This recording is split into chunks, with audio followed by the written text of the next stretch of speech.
From Lagos, the nation's commercial capital, this is the News at 10. Live from Channels Television. Reporting tonight, Melinda Akilami.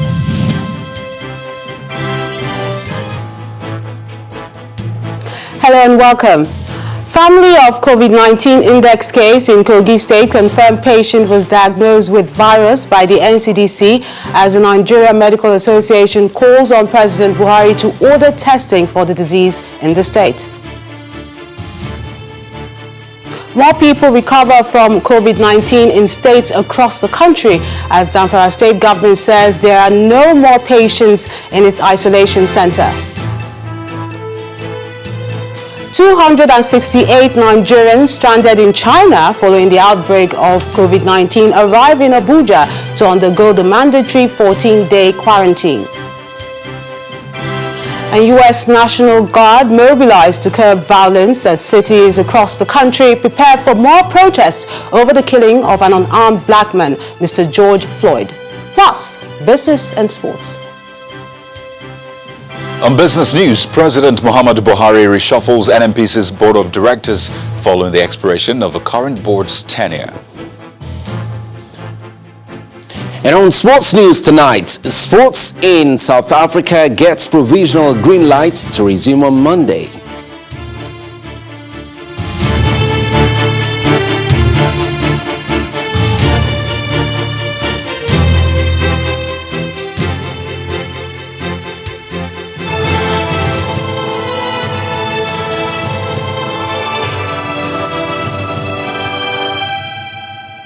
One of the COVID-19 patients in Kogi State announced by the NCDC has been identified as the chief imam of Kaba, Sheikh Ahmad Ejibunu. This was mentioned in a statement by a member of the family, Mr. Tai Ejibunu, who explained how the sheikh was diagnosed with the virus. He said Sheikh Ejibunu was down with the flu for some days now and had to be taken to the specialist hospital in Kaba, after which further medical examination was sought at the Federal Medical Center in Lokoja. He was later referred to the National Hospital in Abuja, and the test conducted on him by the NCDC showed that he was COVID-19 positive, but that of his sons who had been with him came out negative. In the words of Mr. Ejibunu, "We wish to confirm that COVID-19 has found its way sadly to our community and the state. Therefore, no need for the Kogi State government to deny the obvious. We would like to stress that the chief imam of recent never ventured outside Kogi State by way of traveling outside the state. So, the virus could have been contacted within." He asked Kogi residents to abide by the protocols placed by the NCDC and stay safe. There are more concerns about the situation in Kogi State, with the latest coming from the Nigeria Medical Association, which has sent an appeal to President Muhammadu Buhari to save residents from the spread of the coronavirus. The NMA leadership says it's worried about the manner in which the Kogi State government is handling the pandemic. Some of the association's concerns include the state not allowing testing and contact tracing of Kogi State residents with possible exposure to the virus. The doctors suggest that President Buhari issue an order allowing uninterrupted access testing for COVID-19 and protection of NCDC officials, and where possible, site a testing facility in the Army barracks for better security. Bayelsa State has recorded its first death from COVID-19. The deceased, who was a military personnel in his 40s, was recently confirmed to have contacted the virus and was receiving treatment at the Niger Delta University Teaching Hospital. He was said to have been in stable condition before his health deteriorated. He has been buried according to the guidelines for burying COVID-19 victims. The Director of Public Health at the Bayelsa State Ministry of Health says all other patients remain in stable condition. It's different strokes in Jigawa State. 22 COVID-19 patients have been discharged after testing negative for the virus twice. This brings the total number of discharged patients to 181 in the state, with 7 fatalities. The NCDC website is reporting 78 discharged patients and 4 deaths. The Commissioner for Health, Dr. Abba Zakari, who confirmed this to journalists in Dutse, says the lockdown will be lifted with immediate effect in the capital. He also confirmed that the state has recorded some new cases.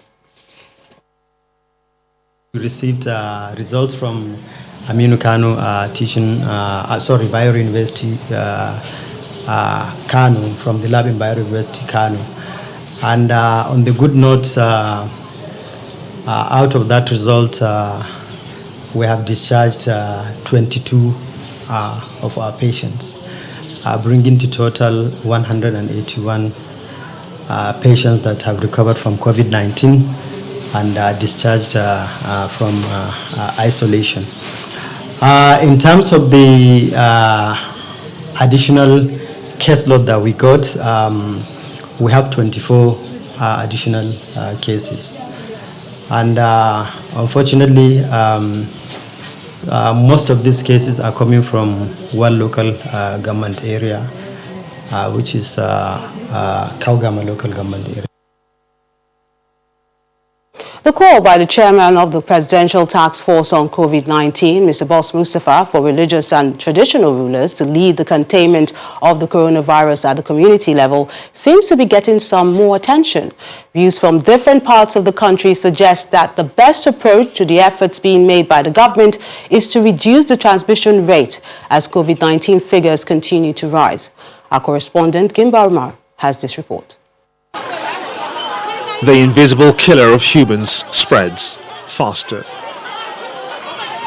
The count of confirmed cases of coronavirus at the community level rises daily. Now almost 10,000. In Osun, settlements like this gives a sense of what's to come, especially with the easing of the lockdown by the government, which many say comes too soon, too quickly. The concerns grow as clarity from the clergy beckons. The government ought to carry religious leaders along in whatever efforts so that they can collaborate. That much of that is not happening both at the national and the state level. The information we have are from what we read in the newspaper and what we hear on radio. The call reverberates as the Ogbeni Oja of Owu Kingdom questions the processes set up to stop the virus, insisting the solution is simple. Why isn't federal government going to every single hospital, round the whole local government?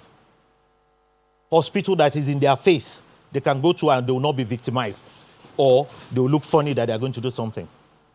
Why is it that it's only NCDC that is the one that is doing the test and the so-called what is that is, as far as I'm concerned, it doesn't add up.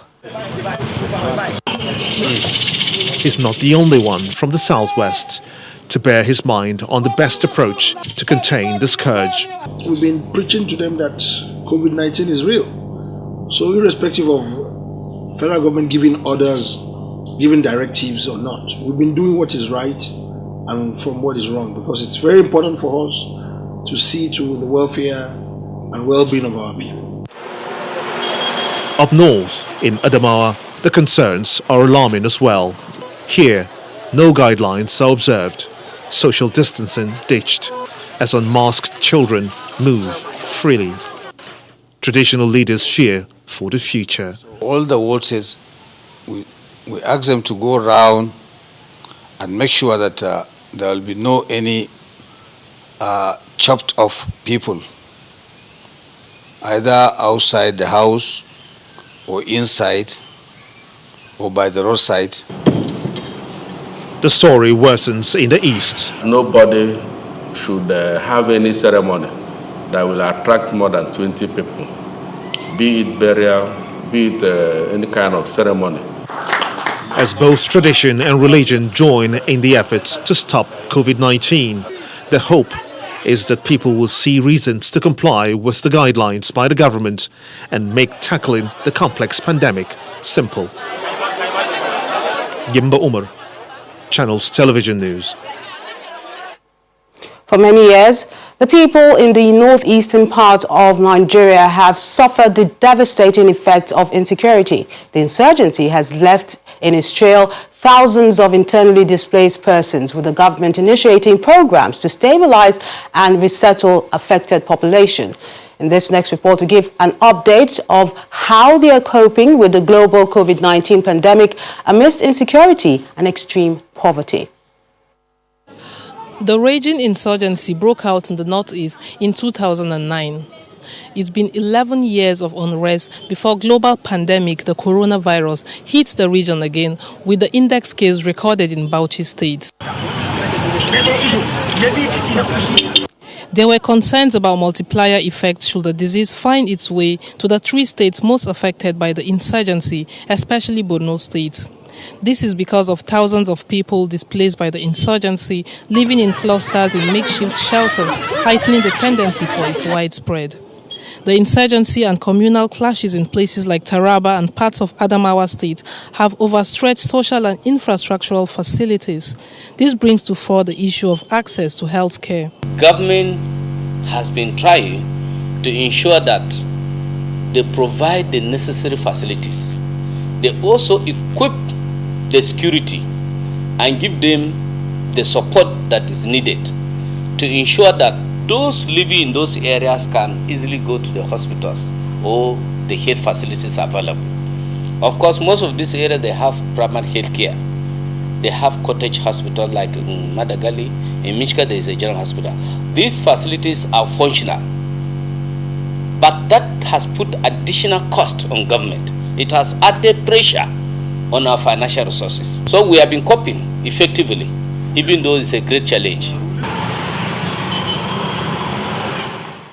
In Borno State, security gets 40%, the biggest budgetary allocation, while 60% is split among other sectors, including health.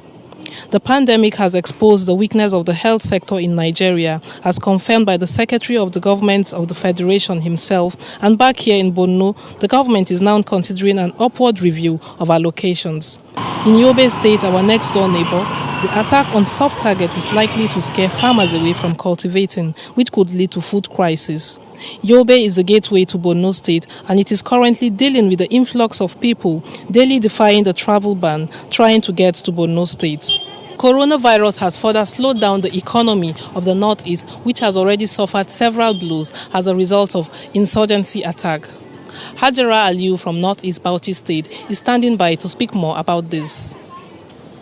Absolutely blessing. Before the COVID-19 pandemic, the Northeast sub-region accounted for 87% of poverty in the country. And that's according to the 2020 World Bank report, which also linked the debilitating poverty to insurgency. For a region already scampering to maintain socio-economic balance, the impact of the global health pandemic on its economy would be hard hit. It is clear now why the economic condition of the people played a major role in state's ability to implement lockdown measures to curb the spread of the coronavirus. The coronavirus and all the other cases of crisis around have had cumulative effects on the burden that the state has to carry.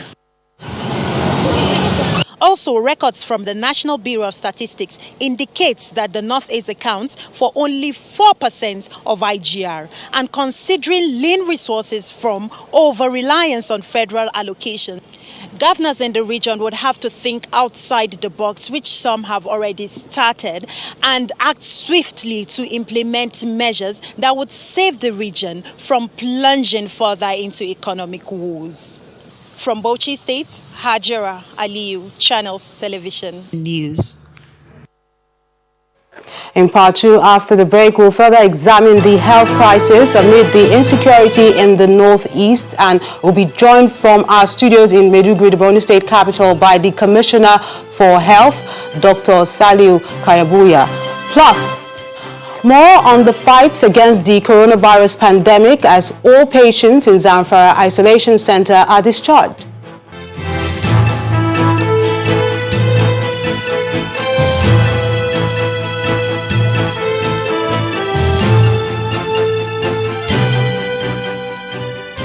Welcome back. If you just joined us, you're watching the news at 10 live on Channels Television Lagos. A reminder of our top stories. Family of COVID-19 indexed case in Kogi State confirmed patient was diagnosed with the virus by the NCDC as the Nigeria Medical Association calls on President Buhari to order testing for the disease in the state.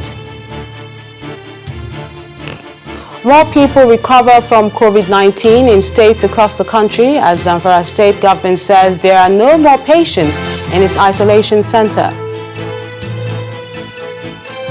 268 Nigerians stranded in China following the outbreak of COVID-19 arrive in Abuja to undergo the mandatory 14-day isolation. And U.S. National Guard mobilized to reduce the violence as cities across the country prepare for more protests over the killing of an unarmed black man, George Floyd. Our website, channelstv.com, has more information on our top stories and others. Subscribe and watch Channels Television's live stream on YouTube and other social media platforms using your mobile device browser, or download the Channels TV app for Android and iOS devices from their respective stores. You can also watch us via your smart TV platforms on Apple TV, Android TV, Fire TV, and Roku. Now let's examine the health crisis amid the insecurity in northeast Nigeria, and we have joining us live from our studios in Maiduguri, the Borno State capital, is the Commissioner for Health, Dr. Saliu Kayabuya. A pleasure having you with us on the News at 10. Thank you. It's my pleasure being on your set this evening. It appears it's double trouble for you, your state at the moment. How challenging is the situation in Borno State? Well, the COVID-19 pandemic that has ravaged the country recently has not spared Borno State in any way. And you may wish to recall that precisely on the 18th of April 2020, we recorded the index case, and so far we've recorded about 278 cases of COVID-19 across the state. However, we've been able to reach out to almost all of them through intense surveillance activities and active case search, and because of that we've been able to strongly restrict the cases. As of today, we've tested over 1,200 patients. We've had 275 active cases in Borno State, above which 135 have already been discharged. Unfortunately, we've recorded about 27 deaths, out of which 3 are actually from the community and the rest are within the isolation center. So by and large, I think we're doing very well with the response to the COVID-19 pandemic in Borno State. Well, even with the success story which you listed out now, Borno still has the highest number of cases in the northeast. How troubling is this to the government? Well, we do have the highest number of cases in the state, but I would like to say that this is not as disturbing as it seems for the government and the health workers in Borno State. That is because of the 27 local government areas spread across the state, out of which 25 are readily accessible. The outbreak has been recorded across just 5 or 6 local government areas. And of this, the Metropolitan Council, the Maiduguri Metropolitan Council, accounts for over 67% of the cases, and also Jere, which accounts for over 20% of the cases. So most of the cases actually are concentrated within the metropolis. What we have done as the ministry in our response to this is to have mapped out precisely where these cases are coming from. And we've been able to trace them down using modern technology, using ODK phones, to be able to narrow down these not only to the wards, but to the very specific areas within the wards and even the households. And because of active case search as well as active surveillance, we're able to contain this. So we're very comfortable. We feel that in very short time, we'll probably be able to bring down the rate of infection to 0 and perhaps totally limit the spread across the state. Now, talking about containment, how are you enforcing the guideline on social distancing, especially in the IDP camps?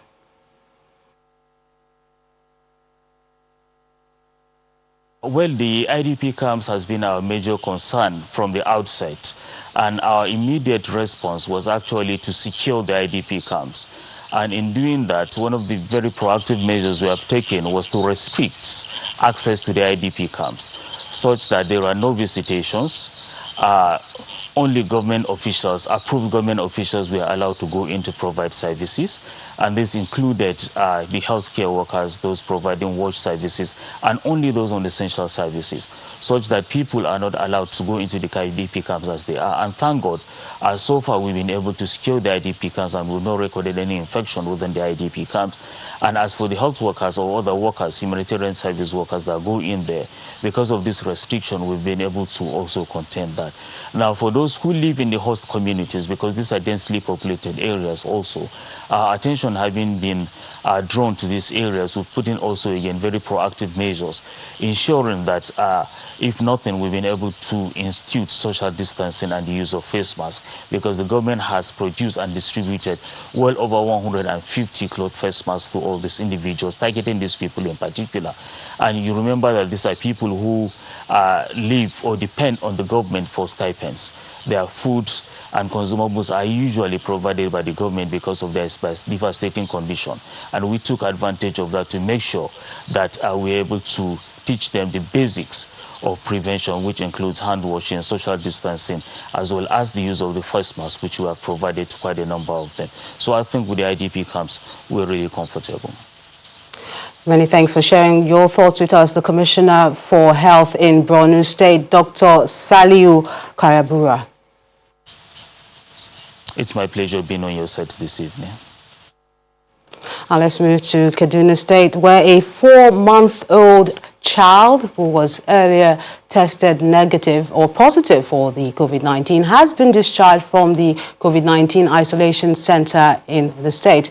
According to the State Commissioner for Health, Dr. Amina Baluni, there are still 76 active cases, while 149 of the total number of 232 COVID-19 cases have been discharged and 7 deaths have been recorded.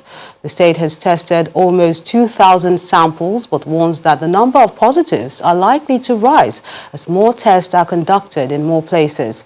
The state records show that COVID-19 cases have been recorded in 33 wards in 9 local government areas of the state, which is Jukun, Giwa, Igabi, Kaduna North, Kaduna South, Makafi, Sabongeri, and Azaria. The data shows that 80% of the infected persons are male. The commissioner also added that the state has taken delivery of a mobile testing truck, which, when put to use, will increase the number of testing labs in the state. Now let's move to Zamfara State, where it has discharged 71 of the 76 COVID-19 patients recorded in the state, leaving no active case at this time. The State Commissioner for Health, Yahaya Kanuma, confirmed this to Channels Television after all the patients tested negative twice, in line with the guidelines of the Nigeria Center for Disease Control, NCDC. The state also has fatalities from complications of COVID-19. The Health Commissioner also mentioned that out of the 198 tests conducted so far, 102 samples returned negative.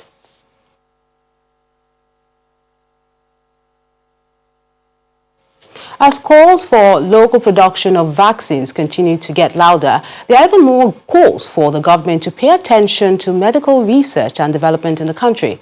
And while the Director General of the Nigeria Institute for Medical Research is optimistic that the country will develop vaccines for COVID-19 pandemic, he also wants the government to adequately fund medical research. In this special report, our correspondent Terry Kumi takes a look at the status of medical research in Nigeria. As the world grapples with the challenges that have been thrown up by the COVID-19 pandemic, every country is scrambling for the same materials and equipment to better deal with the pandemic and prepare for any future occurrences. This clearly has caused some scarcity and has given countries who can produce their own materials and equipment a huge advantage. This is where medical research and development come in. So where does Nigeria stand, especially in the clamor for local production of vaccines and drugs? The country has a medical research institute in Lagos, which is doing just as much as it can, although below par and with great challenges. On that machine has been in use since 2008. Some of the machines at the research center are off the market, which suggests the need for local research and development. They are more fragile. The Director General of the Institute says it is also faced with challenges like poor power supply, poor infrastructure, among others. He, however, believes that the country has the required human resources, considering that tertiary institutions send students to other countries for research knowledge, but the equipment back home do not measure up. The type of infrastructure that they worked with there are not existing here. Or they are in fact existing, they are not optimal. Many young researchers require what they call probes and primers, which they design in their own laboratory. And we cannot produce that in Nigeria. We have to send to as far as South Korea or China. Funding has also been a major challenge for research and development in Nigeria. Last year we had a budget of about 700 million. And out of that, I think I have about close to 40 million. For research this year, our appropriation is 59 million. Funding is a challenge. Yes, government is putting what they will put into it, and we are utilizing it, and we know that we need some certain help from some other places. Then we get a private partnership. A pharmaceutical researcher, however, is of the opinion that funding may not be the major challenge. Most of my colleagues and even myself until recently will say that it is funding. But I think before funding is an attitudinal issue. As a nation, we have to reorient our thinking and to understand and be patient and realize that the investments you make in research today might not even be for your own benefit. It probably will be for the benefit of the next generation, your children, your grandchildren. So, where does this leave the call for local production of vaccines? Producing the viral protein to invoke an antibodies will not be much of a problem, but to purify it so that it does only what we want it to do and it doesn't cause the real infection. That will be one challenge we need to face. The COVID-19 pandemic has revealed that our army of intellectuals are not equipped to solve our urgent medical needs. Experts say if the country is to make any progress in medical research and development, it must pay attention right from the basic level of education and must be prepared to fund research. Terry Ikumi, Channels Television News. 268 Nigerians stranded in China following the outbreak of COVID-19 in that country have been evacuated back home. The Air Peace flight conveying the Nigerians arrived at the Nnamdi Azikiwe International Airport, Abuja today.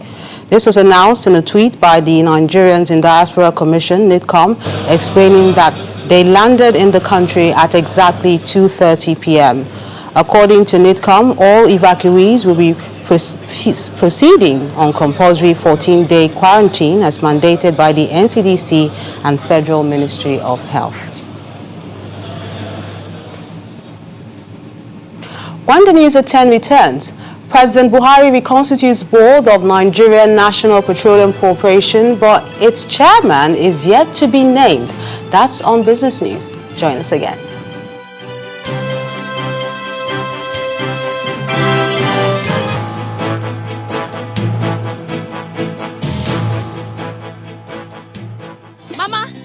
Uncle Kem just called me. His wife just gave birth. Hey! If not be God, though, now who go do am?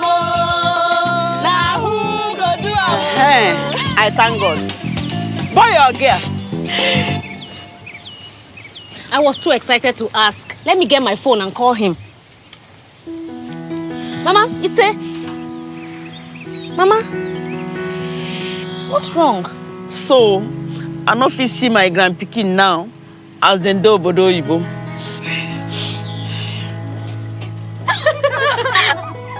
Mama, I have a surprise that will cheer you up. Introducing Sunday Data Plan. Enjoy Sunday browsing. 200 Naira gets you a whopping 1.25 gigabytes. Glow Unlimited.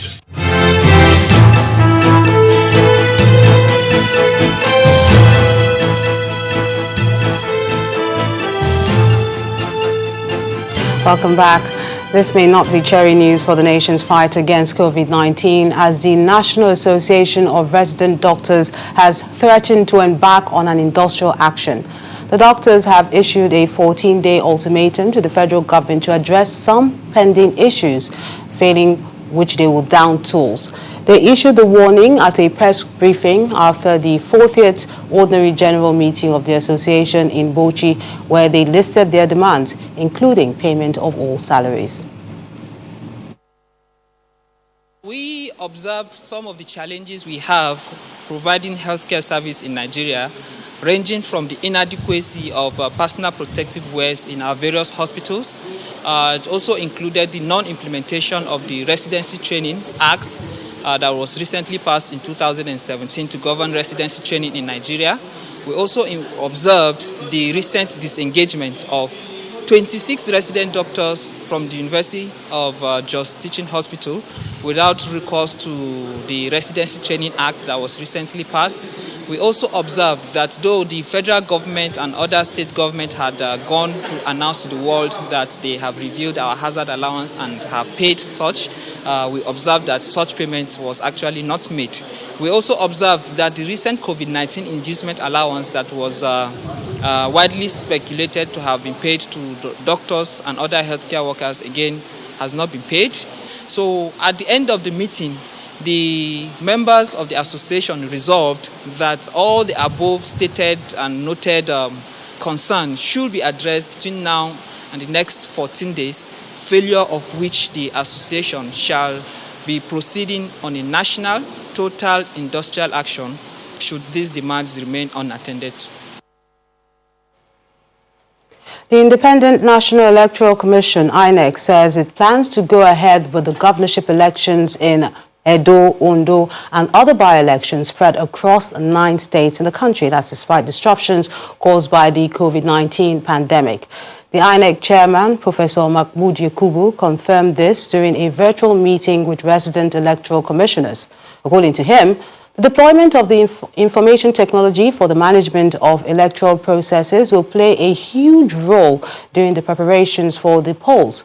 The electoral umpire says it will hold some of the by-elections before the 2 main governorship elections in Edo State in September and Ondo in October, so that it can fine-tune its processes in view of the pandemic.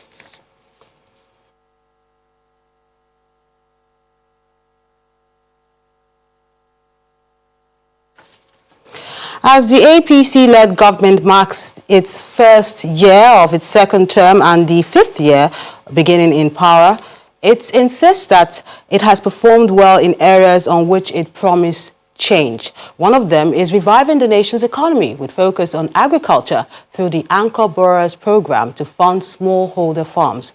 The Presidential Fertilizer Initiative aimed at making the product easily available to farmers at reduced rates. Support for micro, small and medium enterprises through a series of funding and capacity development initiatives.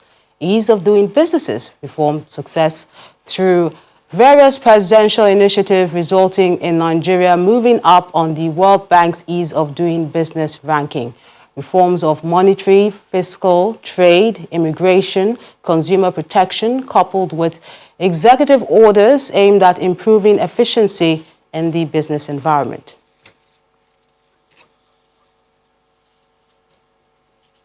Now let's analyze the development under the Buhari administration with an economist with SPM professionals. Mr. Paul Alaje joins us live from our studios in Abuja. A pleasure having you with us, Mr. Alaje. Thank you for having me.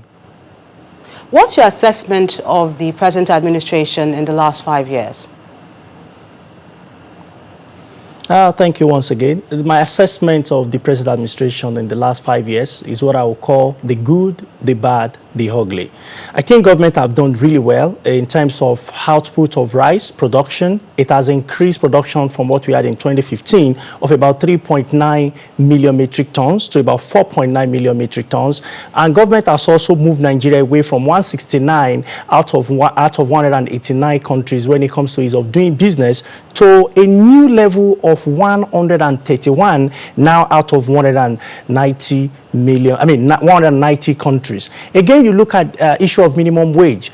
Government have passed and signed to law minimum wage from 18,000 to 30,000. There is Empower program. There is there is border closure to support local farmers. There is infrastructural development, Anchor Borrowers program, just to mention a little.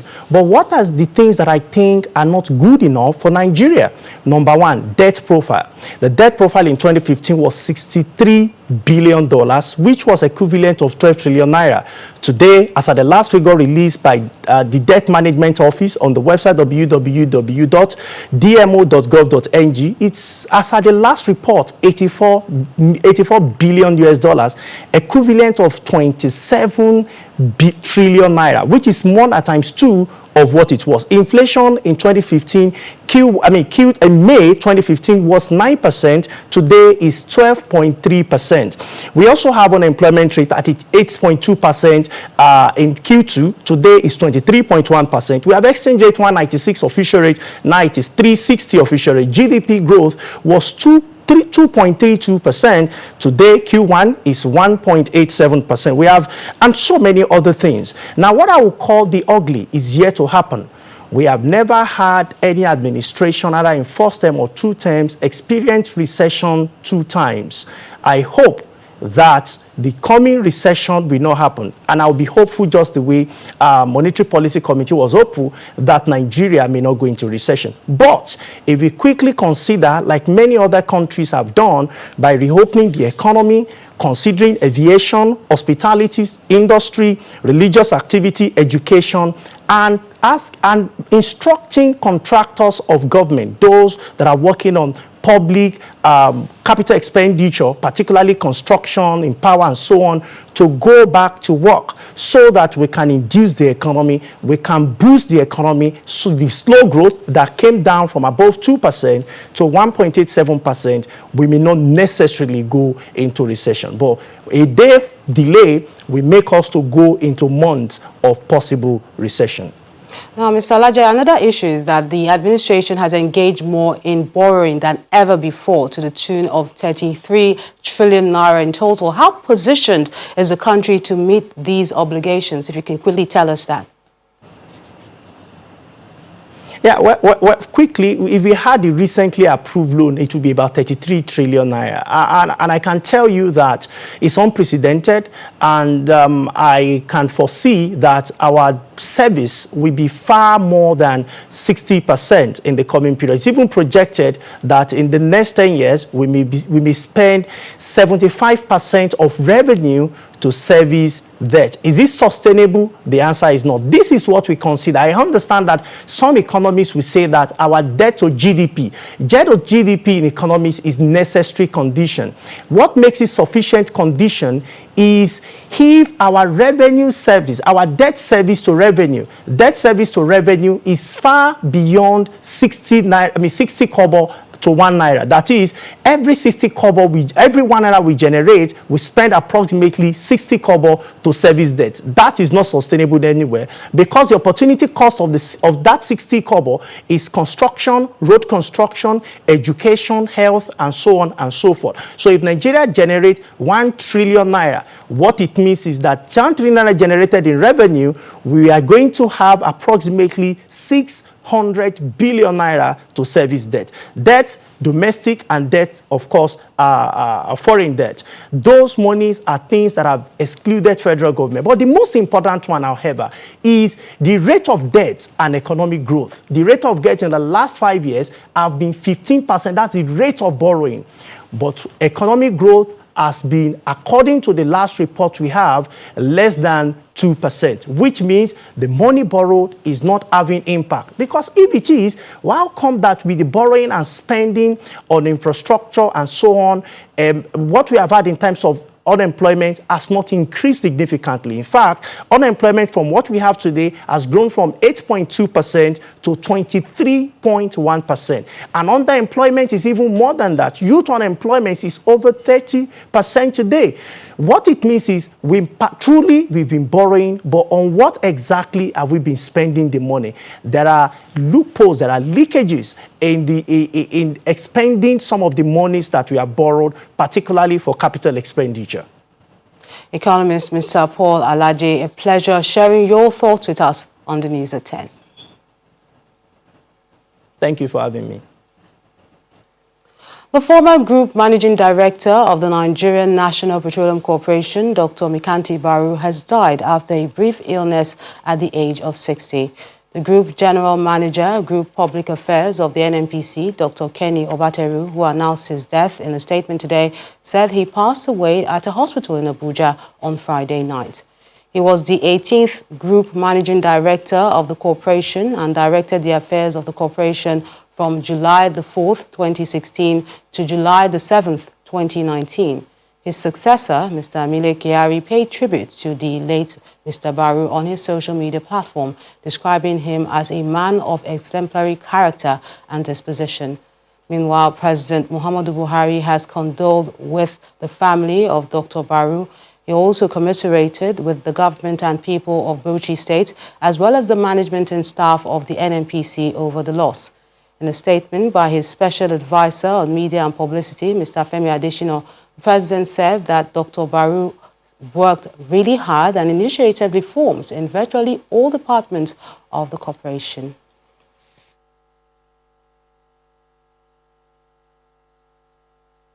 Our thoughts and prayers are with the family at this time. And let's get more on the business scene with Kayode.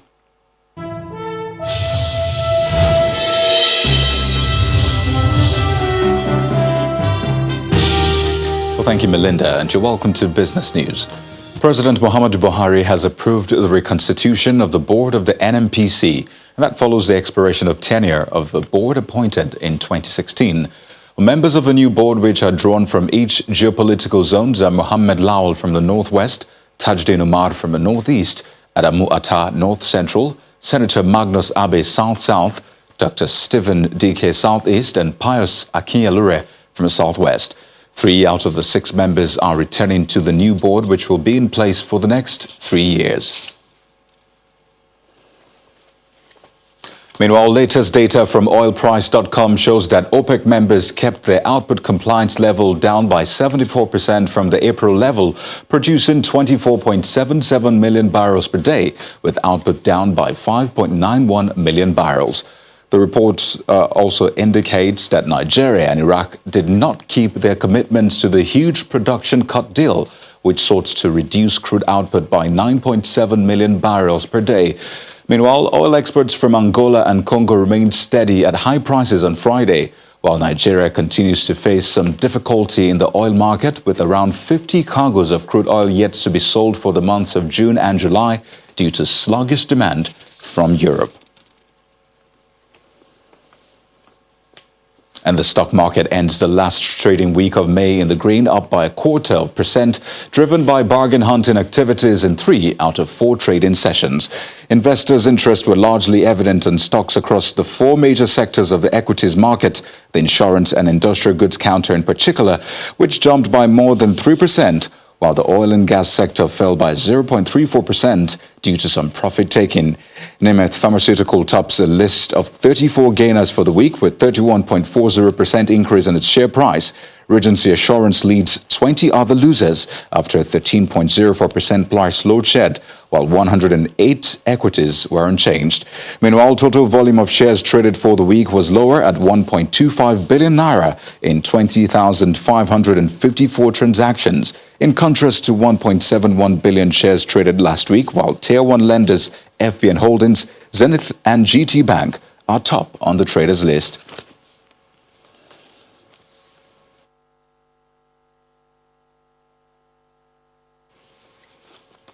Well, outside the country, South Africa says that it will permit air travel for 4 main airports from June the 1st as the country eases lockdown measures earlier put in place to curb the spread of a coronavirus pandemic. The country's Transport Minister, Fikile Mbalula, who made this known in a televised briefing today, clarified that flights will begin operating from Tambo International and Lesera airports in Johannesburg and from Cape Town as well as Durban in phase 1 of the plan. He further explained that limited domestic flights will be allowed for business purposes, while passengers must request for authorization based on their reason for travel. South Africa is loosening rules first put in place late March that shuttered most of the economy and threatened the viability of its airlines. And that's business news for tonight. Thank you so much for watching. I am Kayode Kikyolu. The news at 10 continues with Melinda.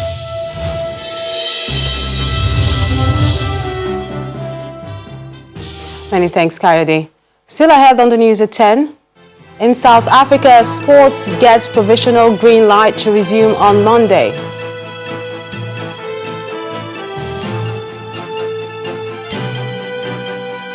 COVID-19 updates and National Guard mobilized to tackle Minneapolis violence.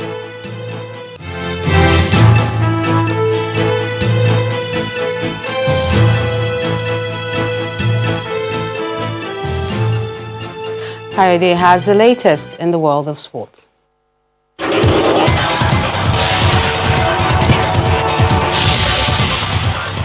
Thank you, Melinda. Welcome to Sports News. Super Falcons forward Asisat Oshoala says she is eager to win more titles with Spanish club side Barcelona. Oshoala, who had a chat with Channels Television on Instagram Live, insists her desire to win laurels drives her to always give 100% whenever she plays. The 25-year-old is keen to remaining with Barcelona despite receiving offers from some Europe's biggest clubs. And professional sports in South Africa has been given a professional green light to resume training. Sports Minister Nathi Mtetwa revealed this at a briefing held to outline how sports would be affected by an easing of South Africa's coronavirus lockdown, which comes into effect on Monday. He said non-contact professional sport will be allowed under strict conditions, which include playing without spectators, while contact sports such as football and rugby will be able to resume training. Sport grounds, fields, and swimming pools for non-contact sport and training for professional athletes may resume in compliance with the health protocol without any spectators. All sport bodies must, within 14 days after the publication of these directions, inform the minister in writing as to the date of resumption and further provide an operational guideline, including a guarantee in the form of affidavits related to the testing of all officials before resumption for training and matches.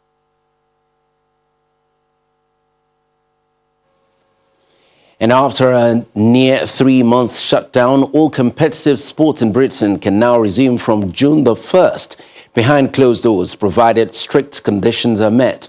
No competitive top-level sport is taking place in Britain since March as the country deals with the coronavirus pandemic that has killed more than 38,000 people in the UK.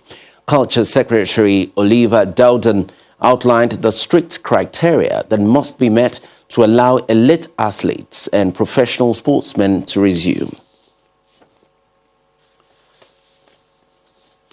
Now in the German Bundesliga, Hoffenheim secured a precious 1-0 away victory over Mainz, courtesy of a 43rd minute goal from Togo's Hilas Bebou. Hertha Berlin also beat Augsburg 2-0 at Olympia Stadium, while Werder Bremen squeezed past Schalke with a 1-0 victory. Elsewhere, Eintracht Frankfurt held on to beat Wolfsburg 2-1 at Volkswagen Arena. In the last game of the day, Bayern Munich hammered Fortuna Düsseldorf 5-0 as the Allianz Arena.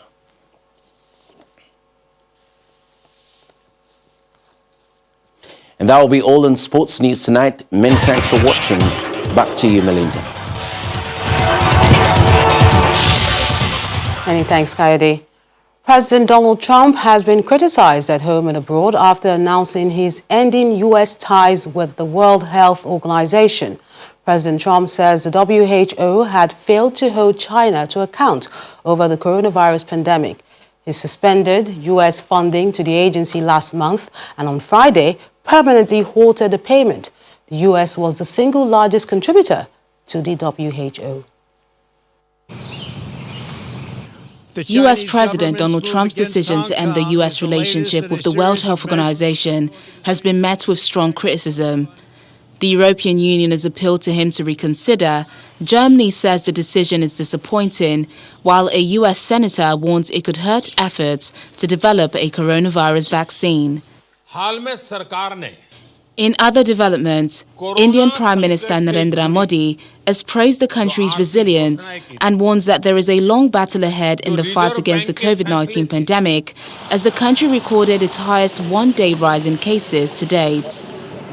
But despite the rising number of COVID-19 cases in the country, the government has announced further plans to relax restrictions. From June 8, hotels, restaurants, shopping centres and places of worship will be allowed to open their doors. And ahead of the lockdown relaxation in England, scientific advisors are warning that the country risks losing control of the coronavirus pandemic. The advisors say without a fully operational track and trace system, the country could be overwhelmed by the around 8,000 new infections that are still occurring every day outside of hospitals and care homes. Finally, it was a good day for people in Paris who flocked to parks and other green spaces for the first time after almost 11 weeks of coronavirus lockdown. Social distancing rules remained in force across the city, with people advised to wear face masks. And staying in the United States, the Minnesota Governor, Tim Walz, has mobilized the state's full National Guard for the first time since World War II. The deployment comes after 4 nights of violent protests that have spread to other U.S. cities following the death of an unarmed African-American man in police custody. Governor Walz says the protests are no longer about the death of Mr. George Floyd, but instead, outsiders are taking the opportunity to spread chaos. Meanwhile, Kelly Chauvin, that's the wife of Derek, the former Minneapolis police officer who was charged with the death of Mr. George Floyd, has filed for a divorce after 10 years of marriage. A statement issued by her attorney said she's devastated by the killing of the 46-year-old who died earlier this week while in police custody. And the main news again. Family of the COVID-19 index case in Kogi State today confirmed that the patient was diagnosed with the virus by the NCDC. This came as the Nigeria Medical Association called on President Muhammadu Buhari to order testing for the disease in the state. Also today, President Buhari approved the reconstitution of the board of the Nigerian National Petroleum Corporation following the expiration of the tenure of the board appointed in 2016. Members of the new board, which are drawn from each geopolitical zones, are Mohammed Lawal, Northwest, Tajuddin Umar, Northeast, Adamu Atta, North Central, Senator Magnus Abe, South-South, Dr. Stephen Dike, Southeast, and Mr. Pius Akinyelure, Southwest. 3 of the 6 members are returning to the new board, which will be in place for the next 3 years. However, the chairman for the board of the NNPC was named, but is expected to be announced in the coming days.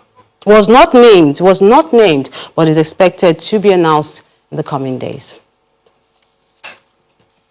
And that's the news at 10 tonight. I'm Melinda Akinlami. On behalf of the team, good night.